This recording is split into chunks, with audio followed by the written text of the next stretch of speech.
Sweet face. Charles believed it. She stood and motioned to her sisters. "Where is he?" she asked a stunned Lottie. "In the back, the yard. We'll find him." While the middle girl held the youngest's hand, his granddaughter gently pushed the pair forward, and the three of them walked through the house alone. That's when Jane growled, "I don't like this." Neither did Charles. He didn't like it at all. Betsy sprawled on the high branches of the big tree in the Pack's backyard and did her best to stay quiet. She came out here to be left alone. She was too old to hang around the other pups and too young to hang around the adults. And at 16, she was counting down the days until she would go off to college and get the fuck out of here. She loved her mom. She'd done the best she could for her only child. But Betsy had never fit in with the Pack because she wasn't full wolf. She was half wolf, half black bear. Her father had been a one-night stand her mother had still not gotten over. But being a bear among wolves was challenging. While Betsy was growing up, things had at least been tolerable, until Billy Lewis had taken over as pack leader. Now Betsy was praying nothing came between her and the scholarships that would allow her to go to an out-of-state college and get into a new life. Until then, she'd sit in trees when she wasn't in school and hope that no one noticed her. Like Billy Lewis, sitting on one of the benches in the Pack's backyard, looking over his domain like Richard III. But such a weak wolf wouldn't notice that Betsy was sitting in a tree watching him unless the wind suddenly changed and he scented her. She watched as the three little girls came into the backyard.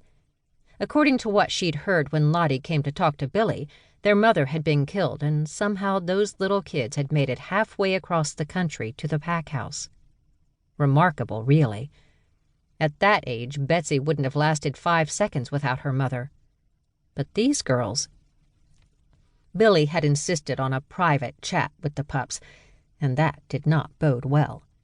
Billy didn't like what he called half-breeds, an insulting term from an insulting idiot. Sadly, Betsy had been forced to endure a private chat with Billy herself. It wasn't nearly as creepy as it sounded, but it was definitely cruel.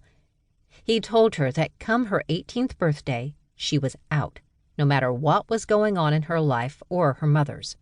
If her mother wasn't happy about it, she could go with her kid, but that would be up to Betsy. A horrifying thought, since Betsy knew how much her mother loved her pack. Leaving it, even for her only daughter, would be too harsh for her. Betsy would never ask that. So, after that private chat, she doubled up on her schoolwork, began taking AP courses, and planned on graduating when she was 17. Thankfully, she was smart enough to make that happen. But she didn't know anything about the little girls walking into the backyard to be left alone with Billy. She just knew her heart broke for them. Because no matter what their circumstances, yes, even the death of their mother, who'd been a former packmate and daughter of the pack's beta, it would mean nothing to Billy Lewis. Besides, this might be the chance he'd been waiting for, to get rid of Charles Taylor, an old-school wolf that the adults in the pack desperately wanted as alpha leader, whether Charles would take the job or not. Betsy knew, though, that Charles would never let his granddaughter go into the cruel system of foster homes and state-run lives. That was not the best world for any child, but definitely not for a shifter. And for a hybrid shifter, nightmares were made of how badly those situations could end. Still, to send the other 2 girls away simply because they weren't blood-related or wolves, could Billy really be that cruel? Who was she kidding? Of course he could be that cruel. The 3 girls stood in front of Billy now, and he smugly stared at them, the corners of his mouth slightly turned up, his eyes heartless. If Betsy had thought she could sneak away without being seen, she would. She didn't want to watch this. "I hear you girls have had a bad time of it lately, huh?" The girls stared at him, but said nothing. But the middle one, she suddenly waved at him, as if in greeting. Surprisingly, and just downright annoying, Billy winked back and pointed his finger at the girl, a move he considered sexy. Yuck.